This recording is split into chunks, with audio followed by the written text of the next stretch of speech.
also our brief this morning. We now have less than a week before poll day, and so this brief, I'm hoping, is not the last. We are likely to have another brief as we proceed. There are basically three items that we're going to address, possibly four, and then I will pick your questions. So the first one has to do with the dispatch of ballot papers. Some of you may have picked social media reports of tracts that left yesterday morning. So the official position of the Commission is that the Electoral Commission of Zambia would like to inform the nation that 7 trucks ferrying ballot papers and other non-security election materials were dispatched yesterday morning at 06:10 for the underlisted districts. And the districts are as follows: Luapula Province, Chilubi, Mansa, Chembe, Kaputa, Chienge, and Chelenge. In Muchinga Province, it was Mpika, Shiwangandu, Chinsali, Akonde, Isoka, and Mafinga. In Northwestern Province, it was Chavuma, Zambezi, Manyinga, Kabompo, Solwezi, Kasempa, Mwinilunga, and Ikelenge. I've tried to pronounce it the way Rundas would pronounce it. In Western Province, it is Nkeyema, Kaoma, Luampa, Lukulu, Mitete, Mongu, Limulunga, Kalabo, and Sikongo. The dispatch of the ballot papers and election materials was within the Commission's schedule for the deployment of poll staff and materials by the Zambia Air Force to 117 polling stations, which commences on 16th August. Now, the Commission regrets the confusion that arose from that dispatch. And it is basically that it did not adequately communicate the agency of the dispatch to the stakeholders, and therefore apologizes for the lapse in communication. The Commission wishes to assure the nation and all stakeholders that the political party representatives in the districts will witness the delivery of all ballot papers and election materials, which they will verify thereafter in the respective districts. The airlifting of poll staff and security materials to the polling stations that are inaccessible by road is expected to be concluded by 10th August. The delivery of ballot papers and election materials to all the districts is expected to be completed by 8th August. Political parties will continue to witness the dispatch of ballot papers and election materials from the Commission warehouse in Silverest until the conclusion of the exercise. The second aspect has to do with the register of voters. The Commission further wishes to advise stakeholders, especially political parties, that the national voter registers for all participating presidential candidates will be ready for collection today, starting from 15 hours here at the Commission headquarters. They arrived early this morning, and so we will be inviting the political parties to come and collect their set. It's the whole national register, so each participating political party is getting the whole set. For other stakeholders that would like to get the registers, they get them at a fee, and it's 25 kwacha per polling station, if not per stream. The third aspect is the meeting with heads of public media houses and political parties. The Commission yesterday held a meeting with heads of public media houses and political party representatives to discuss the issue of coverage provided by the state-owned media to the political parties participating in this election. It was agreed at this meeting that there should be balanced and fair coverage in reporting political party campaigns. It was further observed that the media should be provided an enabling environment to report professionally. And it was also agreed that there should be continued dialogue between political parties and the media houses. In a nutshell, this is what I had for you. But I just want to add that for this election, as we prepare, we have some activities that are forthcoming where we'll be inviting the media. We are currently finalizing the preparation of Mulungushi International Conference Center to be the National Results Center, and it is expected that we are going to launch it. We'll confirm the dates with you. But related to that, we are going to have what that is being referred to as election support centers, which election support centers will be in all the 10 provincial centers. And the purpose of the centers will be basically to monitor the operations of polling stations to ensure that operations are smooth.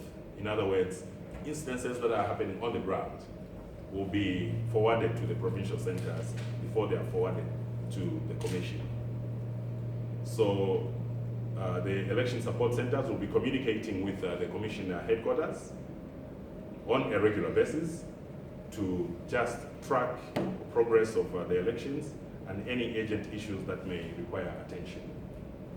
So this is an addition in this election. It has not been there, but in this election we thought of a more coordinated approach to dealing with instances and indeed activities on the ground.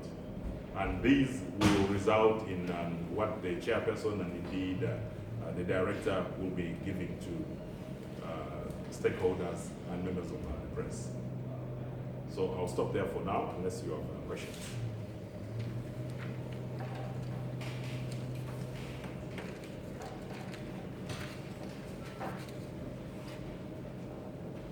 The statement is coming for those of you that love written statements.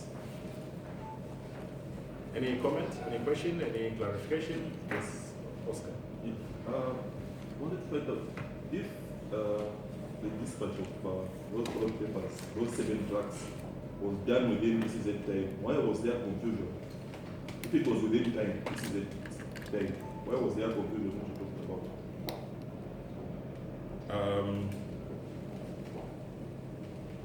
Now, the Commission sets timelines, and these timelines have to be in sync with what's obtaining at the district level. And so the expectation was the exercise of verification should have been completed that night and loaded in readiness for dispatch.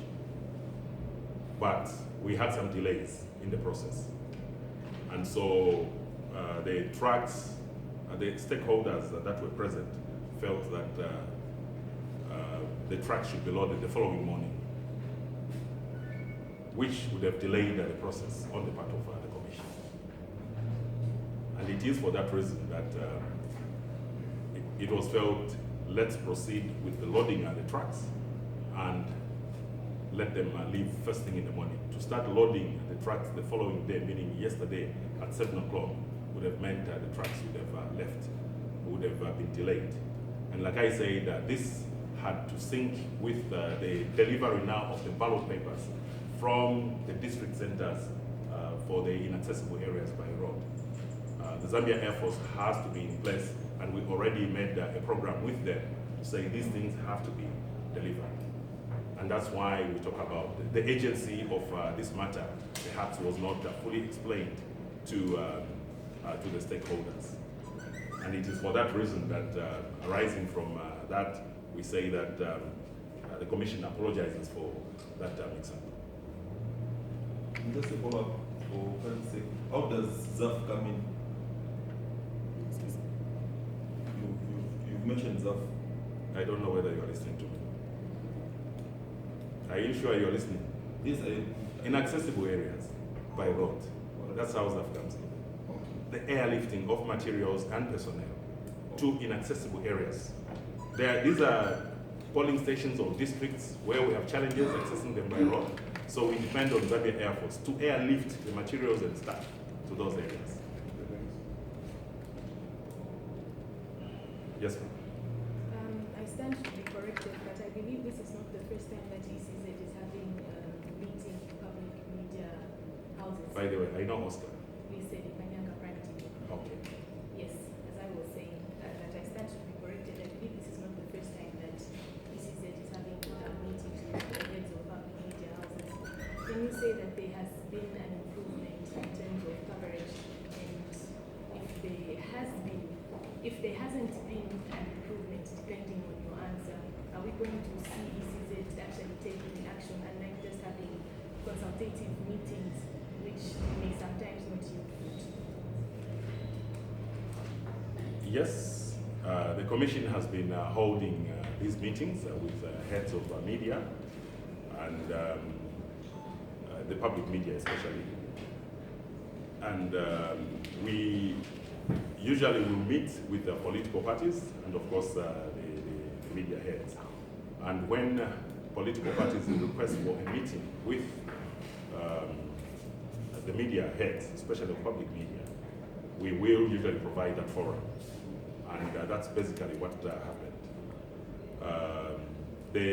We facilitate the process of the political parties engaging the media heads so that the media heads are able to hear what the political parties feel in terms of coverage on the ground. And so that, with this meeting, the meeting that we had yesterday was in that spirit. The whole purpose of this meeting is basically to bring to the attention of the media heads of the concerns of political parties in terms of coverage. And I did not go into detail in terms of perhaps the observations of political parties, but they generally felt that they didn't receive adequate coverage in terms of reported, especially on the news, specifically for ZNBC. But the media heads also brought in their own concerns, and these are the concerns that have to do with that part where I talked about providing an enabling environment, because it was also revealed that there are some political parties who will not actually allow public media to report on them. And when public media journalists go to report on them, they are either harassed or indeed chased. So we had to bring this to this forum where the political parties needed to hear it for themselves from the media heads and perhaps take action. These media heads, the public media heads say, look, we want to report these political parties, but we reach a stage where we cannot, because every time our journalists are sent there, they are at risk of either being beaten or indeed harassed, or their equipment are being damaged. So it's basically in the spirit of dialogue, ongoing dialogue, and it is for that reason that it was agreed that there should be continued dialogue between political parties and the media houses. Yes, sir. How many cases of electoral breach have you received under the electoral conflict resolution management committee? I understand one of the candidates for PF, Kapochi, specific, was reported to the committee. Then you also reported back. The person who reported. I beg your pardon? I've heard the first part. The Kapochi PF candidate yes. was reported by another candidate to have breached one of the electoral codes. Then he also reported back to say this person is doing ABCD, but she has not been punished or anything like that. Okay. I do not have a national picture of how many complaints we've received so far in terms of grievances from political parties or indeed candidates. And this is something that will follow when we get the national picture. It will be compiled and we will let you have an idea.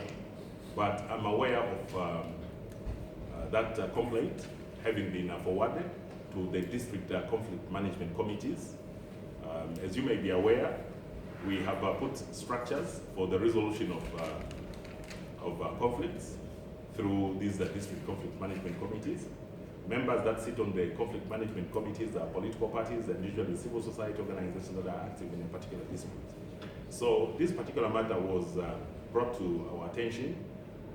The candidate forwarded that document to the conflict management committee, and we await the resolution of this matter at the district level. Our structures are such that we have the District Conflict Management Committee and then we have the National Conflict Management Committee here in Lusaka before perhaps the Commission can come in. So we will allow the District Conflict Management Committee to look at that matter before perhaps we can say much of that.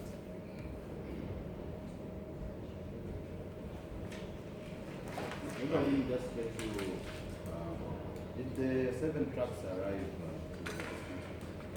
And were they checked by the participating parties? I can confirm that the 7 trucks have started arriving, and our instructions to the district electoral officers that they should invite the political party stakeholders to witness the arrival of the 7 trucks and also allow for verification of the ballot papers. These are our instructions, and I can perhaps at this stage not confirm how many have arrived, but I'm aware that they have started arriving. I have updates here in terms of how many, in terms of some districts that have received these materials. Except that maybe I can't mention them all.